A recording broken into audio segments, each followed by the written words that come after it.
5.2%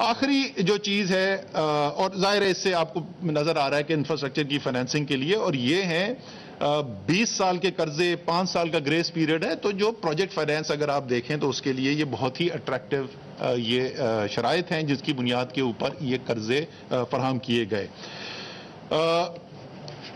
چوتھی جو چیز ہے وہ یہ کہ چین سے قرضوں کی وجہ سے پاکستان میں قرضے جو ہیں وہ خطرناک حد تک پہنچ گئے ہیں، تو پاکستان کا مجموعی جو اس وقت قرضہ ہے اندرونی اور بیرونی، اگر میں وہ سارا ملا لوں تو اس کا 10% چین سے ہے، اور باقی جو ہے وہ یا تو اندرونی ہمارے بینکس کے قرضے ہیں یا وہ باہر سے قرضے ہیں۔ اگر میں صرف بیرونی کر لوں پاکستان کی ایکسٹرنل ڈیٹ اینڈ لائبلٹیز جو ہے تو اس کا 26% جو ہے وہ چین سے بنتا ہے۔ تو وہ جو 74% ہے جو پیسہ ہم نے باقی دنیا سے لیا، اور زیادہ تر پیسہ اس میں وہ مغربی دنیا سے یا ملٹی لیٹرل سے لیا، اس 74% سے پاکستان کو خطرہ نہیں ہوا، اس 26% سے خطرہ ہو گیا۔ بالکل لغو آرگیومنٹ ہے، اور جیسے میں نے کہا کہ یہ میں پہلے بھی بول چکا ہوں، مجھے یاد ہے امریکہ کی ایک آفیشل جو ہیں انہوں نے ایک سٹیٹمنٹ دیا تھا، اس کے بعد بھی میں نے کہا تھا کہ پاکستان کا ڈیٹ سسٹینیبلٹی کا چیلنج ضرور ہے، اس میں کوئی شک نہیں ہے، لیکن وہ اس کی وجہ چین کے قرضے نہیں ہیں، وہ پاکستان کے اپنے مسائل ہیں جس کی وجہ سے ہمیں ڈیٹ سسٹینیبلٹی کے چیلنجز فیس کرنے پڑتے ہیں۔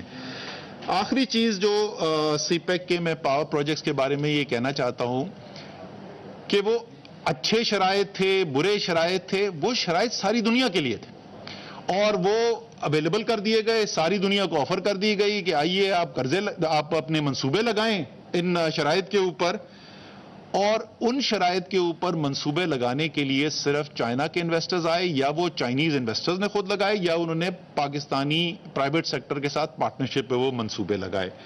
تو یہ کوئی خاص چائنا کے لیے پالیسی نہیں بنی تھی، یہ پالیسی جو ہے وہ تمام دنیا کے انویسٹرز کے لیے تھی، اور جیسے میں نے کہا کہ اس سے پہلے ہماری جو آئی پی پیز لگی ہیں 90s کی جو آئی پی پیز لگی تھیں، اگر آپ کو یاد ہو اس میں بہت ساری امریکن کمپنیز تھیں، اس کو چائنیز کمپنی کوئی بھی نہیں۔ تو ایسا ہی ہوتا ہے، مختلف اوقات کے اندر مختلف ترجیحات ہوتی ہیں ممالک کی۔